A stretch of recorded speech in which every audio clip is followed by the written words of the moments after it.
ইস্কনের রাস্তা রাস্তা না সন্ত্রাসীদের জবাব চাই ইস্কনের রাস্তা না জবাব চাই আর সৈনিক লড়াই করো লড়াই চাই হাত আমরা ঘুরিয়ে দাও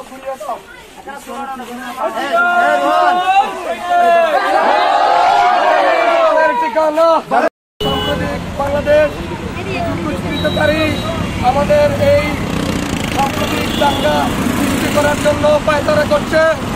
আমরা তাদেরকে হুঁশিয়ার করতে চাই, এই বাংলার মাটিতে যেখানে আমরা হিন্দু সনাতনী সম্প্রদায়ের ভাই বোন মিলেমিশে সামাজিকভাবে বসবাস করছি, এখন দুষ্কৃতকারী সন্ত্রাসী সংগঠন ইস্কন নামলাটি এবং আরো বিপক্ষে যারা আছে আমরা তাদের বিচারের আওতায় আনে এই সংগঠনকে নিষিদ্ধ করতে হবে, বিচার করতে হবে, বিচার করতে হবে। আমরা কোনো সংঘাত চাই না, সন্ত্রাসীদের রাস্তা না, সন্ত্রাসীদের রাস্তা না, ইস্কনের রাস্তা না, ইস্কনের ঠিকানা বাধাই আসবে যেখানে লড়াই লড়াই লড়াই চাই, এই লড়াইয়ে জিতবে কারা? বন্ধন নির্বিশেষে আমরা ঐক্যবদ্ধভাবে সামাজিকভাবে সুন্দরভাবে বসবাস করতে চাই। আমরা এবং সামাজিকভাবে বসবাস করতেছি। কিছু দুষ্কৃতকারী এই উগ্রপন্থী সন্ত্রাসী সংগঠন আমাদের সবাইকে হত্যা করেছে। ওরা দেশে একটা ষড়যন্ত্রের লিপ্ত আছে।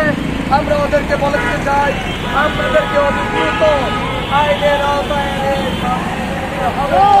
বিএনপি প্রতিবাদতা বাংলাদেশের আপামর জনতা, মুসলিম জনতা, হিন্দু মানুষ, হিন্দু যারা আছে আমাদের ধর্ম সনাতন ধর্মাবলম্বী সবাইকে আমরা নিরাপত্তা দেওয়ার চেষ্টা করবো। দ্বারা সনাতনী ধর্মাবলম্বী আমাদের সমাজের মধ্যে যেন কোন হিন্দু সম্প্রদায়ের বিরুদ্ধে নয়, আমরা এই উগ্রপন্থী ইসলাম সংগঠনের বিরুদ্ধে হত্যার প্রতিবাদে আমরা এখানে বিশেষ করেছি। আমি এখানে কথা বাড়াবো না, আমার এখানে কথা শেষ। পক্ষ থেকে যুবদল, স্বেচ্ছাসেবক দল, শ্রমিক দলের পক্ষ থেকে সবাইকে ধন্যবাদ, অসংখ্য ধন্যবাদ।